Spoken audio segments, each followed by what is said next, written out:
This is Optimal Finance Daily, episode 1435. I Used to Be a Hater by FIRECracker of Millennial-Revolution.com. And I'm your host and personal finance enthusiast, Diana Merriam. Happy Friday, and better yet, Happy Chinese New Year if you're celebrating. This is the show where I read to you from the best personal finance blogs on the web, with the author's permission, of course. And before we get to it, have you subscribed to our other podcasts? We cover personal development and minimalism, health, relationships, entrepreneurship, and life advice on the other shows. Just search for Optimal Living Daily wherever you get your podcasts to find them. But for now, let's hop into this post before you hop into the weekend and start optimizing your life. I Used to Be a Hater by FIRECracker of Millennial-Revolution.com. If you read this blog regularly, you may have noticed how much I love fighting with haters. Because why not? It's so much fun to tweak them. And the best part, when they come back to fight again and again, gloating about their superiority while giving me extra views every time. If you hate me so much, then why do you love getting me paid? Anyway, I digress. Despite how much I like fighting with haters, the truth is, I used to be one. That's right, I used to be a hater. And one of the things I used to hate on was a Larry Smith video. For those of you who haven't seen it, allow me to give you the Coles Notes.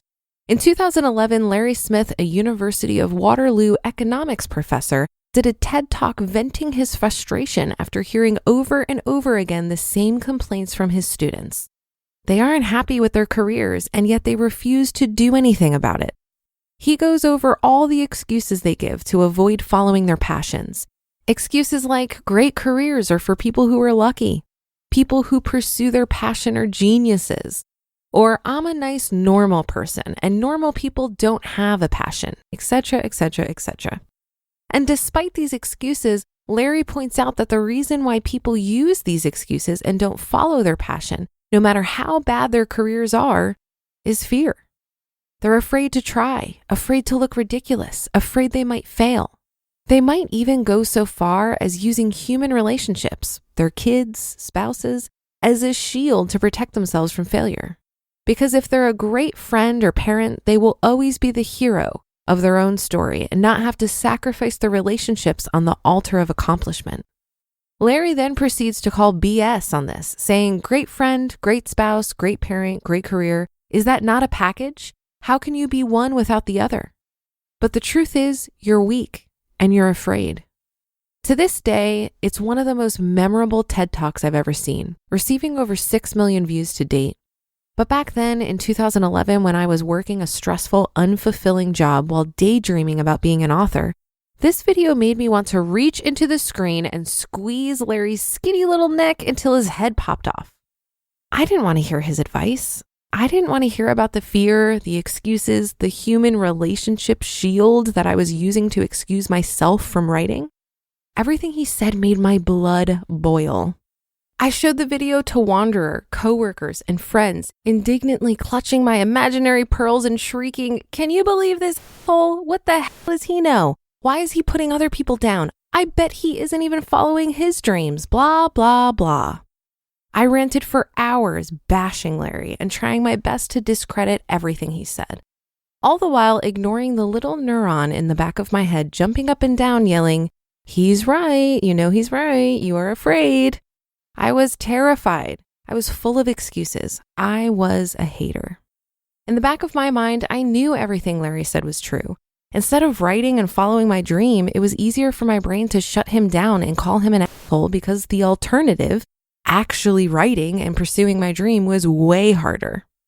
I even dismissed the end of his speech, which he ended by saying, "You will fail to have a career unless," and then cutting himself off. Back then, I completely missed the point he was trying to make. Unless? Unless what? He isn't even going to tell us how to have a great career? What kind of crappy advice is that? But now, looking back, I know exactly what he's saying. It's like I've gone through the looking glass and I'm seeing everything clearly now.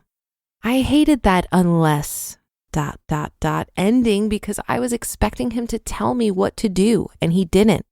He spent the entire talk making me feel bad about my life And then when it came time to spoon feed me the answer, he dropped the ball. But he wasn't supposed to spoon feed me the answer. Now I realize that unless meant I was supposed to find the answer myself. I'm so glad I didn't stay a hater. I'm so glad I kept writing, I kept going, even though every cell in my body wanted to quit. Every cell in my body screamed at me to give up so I wouldn't have to face failure. And now, looking back, I'm no longer afraid of that video.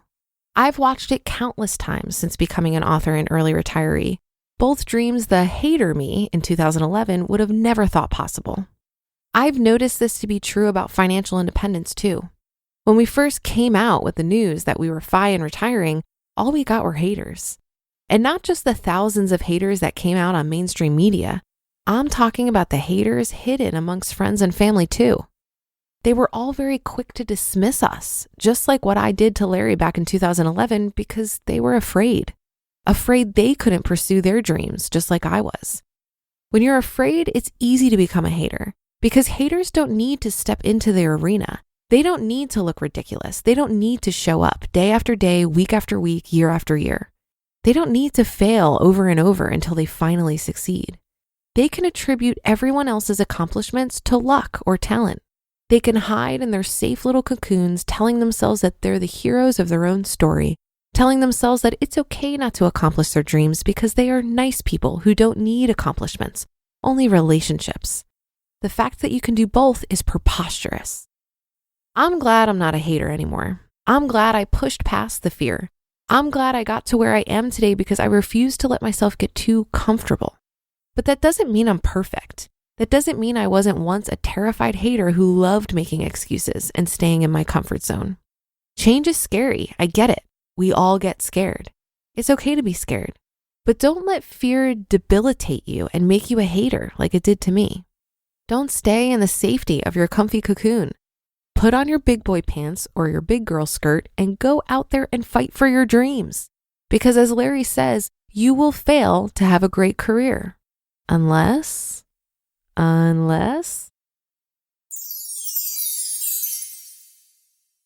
You just listened to the post titled, I Used to Be a Hater by FIRECracker of Millennial-Revolution.com.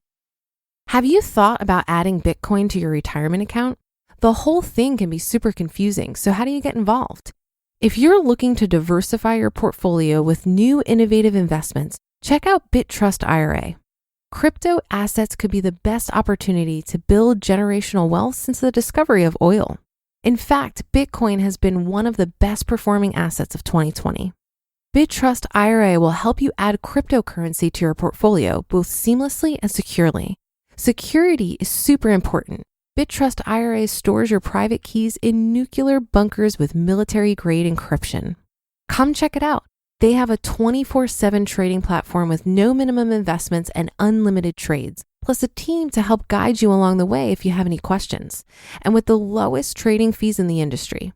Go to BitTrustIRA.com/OFD today to learn more.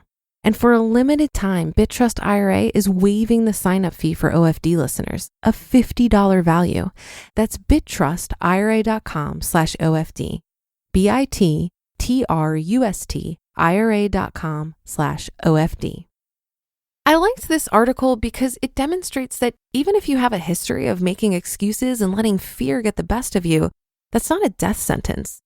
Just like FIRECracker in this article, most people grow and change over time and look back on the former versions of themselves in awe of how far they've come. While I'm not sure it's possible to be fearless, I do think it's possible to put that fear in perspective. For me, it's taken a lot of investment of time and energy in my own personal development to contextualize my fear. I've needed to develop a level of discernment to recognize what is fear of the unknown and what is fear of things that are actually dangerous. Hint, very little is actually dangerous. I've needed to learn how to let my curiosity be bigger than my fear. And that's not a one-time occurrence. That's a journey I take over and over again. I also think we need to recognize that we live in a culture that feeds on fear. Just like we've been conditioned to be consumers, we've been conditioned to be afraid. Go ahead and turn on the news, which is literally screaming at you to be afraid of everything. There's a great book called The Science of Fear by Daniel Gardner that helped me see that I'm mostly afraid of things that are statistically unlikely, like being assaulted by a stranger, and not afraid of things I actually should be, like the dangers of smoking cigarettes. I quit 4 months ago, by the way. So what I'd like to say to Firecracker and everyone else who was or still is held back by their fear, why not show yourself some compassion? You were conditioned to be this way, but now you have some self-awareness to do something about it. This should be celebrated. And while I do agree that it's possible to have a fulfilling and successful life, I think it all boils down to investing in personal development, not bulldozing past the fear. I'll leave you with one of my favorite quotes by Jim Rohn, who said, "Your level of success will rarely exceed your level of personal development because success is something you attract by the person you become." And that's another Friday edition of Optimal Finance Daily. Thank you for your support and for listening every day. We so appreciate you and our authors for writing the thought-provoking content we share on the show. Have a great weekend, and I'll be back with more posts for you tomorrow, where your optimal life awaits.